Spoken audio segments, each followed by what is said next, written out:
बिहार की जीत के बाद और वहाँ के शपथ ग्रहण समारोह के बाद आज पहली बार आपसे मिलने का अवसर मिल रहा है। आप ऐसे तो बिहार में सरकार बन गई है और आज पहली वहाँ कैबिनेट की बैठक, और मुझे पूरी उम्मीद है कि बिहार में विकास का जो रास्ता हम लोगों ने बनाया है उस पर अब और तेज़ी से विकास की गाड़ी बढ़ेगी। नीतीश कुमार और सुशील मोदी के नेतृत्व में बिहार के लोगों ने विकास पर और इन दोनों नेता के चेहरे पर जो विश्वास है उस पर वोट किया है। और कल शपथ ग्रहण समारोह में जिस तरह का उत्साह देखा गया, ऐसा उत्साह 74 के बाद पहली बार जनता इतनी जागरूक दिखी कि बिना सिर्फ इस सूचना पर कि कल शपथ ग्रहण समारोह है, रिकॉर्ड भीड़ वहाँ पर शपथ ग्रहण समारोह में शामिल होने आई। हर बिहार का व्यक्ति इस जीत को किसी पार्टी का नहीं, बिहार की जीत के तौर पर ले रहा है और एनडीए की जीत बिहार की विजय है। हम लोग भी इस बात को शुरू से कह रहे हैं। ये सही है कि हमने आपको बताया था, पटना में भी प्रेस कॉन्फ्रेंस करके कहा था कि इस बार विपक्षी दल का दर्जा भी विपक्ष को प्राप्त नहीं होगा। इसलिए एनडीए को अपनी जिम्मेदारी का एहसास है और बिहार को विकास के रास्ते पर हम आगे बढ़ाएंगे। जिस तरह से कांग्रेस के राज में घोटाले हो रहे हैं, तो जांच पर जांच चल रही है। अब इस बात की भी जांच हो रही है कि जिस तरह आदर्श सोसाइटी की जो फाइल थी उसको भी, उसके जो महत्वपूर्ण पन्ने थे वो गायब हो गए और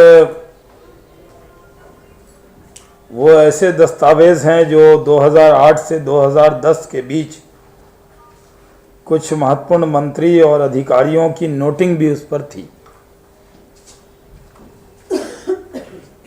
और इस फाइल को जब आदर्श सोसाइटी घोटाले का मुद्दा हम लोगों ने उठाया, तब ये फाइल उस वक्त के तत्कालीन मुख्यमंत्री ने देखने को अपने पास मंगाई थी। हम ये मानते हैं कि आदर्श सोसाइटी घोटाले पर, क्योंकि और भी बड़े नाम इसके अंदर हैं, उस पर लीपापोती करने की साजिश कर रही है वहाँ की सरकार और केंद्र के मिलीभगत से। आदर्श सोसाइटी घोटाले में सिर्फ मुख्यमंत्री उस वक्त के मुख्यमंत्री अशोक चौहान ही शामिल नहीं हैं, उसमें और भी कई बड़े नाम हैं। और सिर्फ एक विकेट गिरने से ही सारा मुद्दा समाप्त नहीं होता, इसमें कई विकेट गिरेंगे। इसलिए उस पर लीपापोती करने के लिए जहां सरकार की जिम्मेदारी है कि इस तरह के घोटाले पर जब मुख्यमंत्री त्यागपत्र दे दे तो उस फाइल को और सुरक्षित रखने की ज़रूरत थी। अभी खुद महाराष्ट्र सरकार ने दस्तावेज चोरी होने का रिपोर्ट थाने में दर्ज कराया है। इससे आप समझ सकते हैं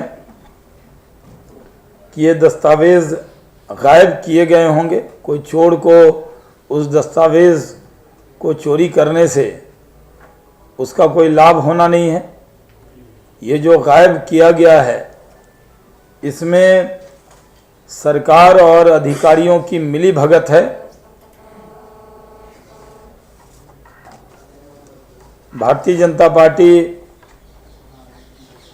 इस मुद्दे को शुरू से उठाती रही है और हम इस पर खामोश बैठने वाले नहीं। जितने भी घोटाले हुए हैं आज तक, उसमें चाहे वो बोफोर्स घोटाला हो या चीनी घोटाला हो या यूरिया घोटाला हो या हर्षद मेहता शेयर घोटाला हो, आज तक उन पर पर्दा डालने की कोशिश हरदम की जाती रही है। आदर्श सोसाइटी घोटाले में भी इसी तरह की कोशिश जारी है, लेकिन हम उस कोशिश को नाकाम करेंगे और उनकी सारी कोशिशों के बावजूद जो लोग इसमें शामिल हैं उनको बचने नहीं दिया जाएगा। उस मुद्दे पर हम संघर्ष करेंगे। इसलिए भारतीय जनता पार्टी ये मांग करती है कि कॉमनवेल्थ घोटाला, 2G स्पेक्ट्रम घोटाला और आदर्श सोसाइटी घोटाला से संबंधित जितने दस्तावेज हैं उनको उनकी उचित सुरक्षा व्यवस्था की जाए, क्योंकि उन सारे दस्तावेज को गायब करने की कोशिश हो रही है। आप जानते हैं कि ये 2G स्पेक्ट्रम पर हम लोगों ने पार्लियामेंट में इस मुद्दे को जोरदार तरीके से उठाया हुआ है। उसकी जांच नहीं मांग रहे हैं इसलिए क्योंकि उनको वक्त चाहिए लीपापोती का। इसमें देरी की वजह क्या है? अगर कांग्रेस पार्टी इतनी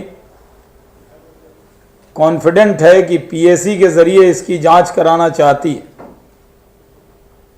तो फिर जेपीसी इस पर नहीं मांग रहे हैं और वो इसको लंबा खींचकर विपक्ष का इम्तहान लेना चाहते हैं और फिर संसद का समय खराब हो रहा है ये प्रचार करके 2G स्पेक्ट्रम से कांग्रेस और उसके नेता देश का ध्यान बांटना चाह रहे हैं। हम पॉइंटेड इस क्वेश्चन को उठा रहे हैं कि 2G स्पेक्ट्रम पर जब तक जेपीसी की मांग वो हमारी नहीं मानते, जब तक इस विषय को हम उठाते रहेंगे। और इसको हम ये मानते हैं कि जिस तरह से वो इस विषय को टाल रहे हैं, आदर्श सोसाइटी घोटाले की तरह जानबूझकर देरी कर रही है ये सरकार, ताकि अगर जेपीसी की जांच गठित हो जाती तो उनको लीपापोती करने का कोई मौका नहीं मिलता। ऐसे सुप्रीम कोर्ट ने कल भी बहुत कठोर टिप्पणी की है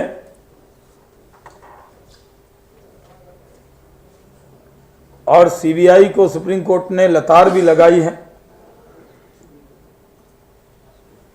कि दो कंपनियों के नाम होने के बावजूद एफआईआर में उन दो कंपनी का नाम नहीं, स्वान और यूनिटेक, और राजा और उसके सचिव से अभी तक पूछताछ नहीं हुई। उस वक्त के सचिव को सीवीसी क्यों बनाया? तो जो विषय हम उठाते रहे हैं उस पर देश की मीडिया हो या न्यायालय हो या राजनीतिक दल हो या देश की आवाम हो, सबकी एक राय, और इस राय को कांग्रेस को एड्रेस करना चाहिए, न कि टालना चाहिए। और उनके टालने से ये विषय खत्म होने वाला नहीं है।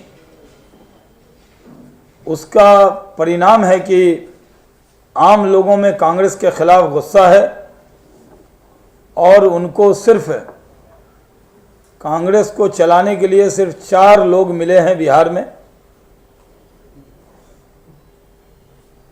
मैं कोई ऐसी टिप्पणी नहीं करना चाहता जो मर्यादित नहीं हो, लेकिन कांग्रेस की अध्यक्षा और उनके महामंत्री राहुल गांधी, सांसद अमेठी, उन्होंने और सांसद रायबरेली ने जाकर कई संसदीय क्षेत्र में और विधानसभा क्षेत्र में प्रचार किया, लेकिन सिर्फ उनको 4 लोग ही कांग्रेस को चलाने के लिए मिले हैं।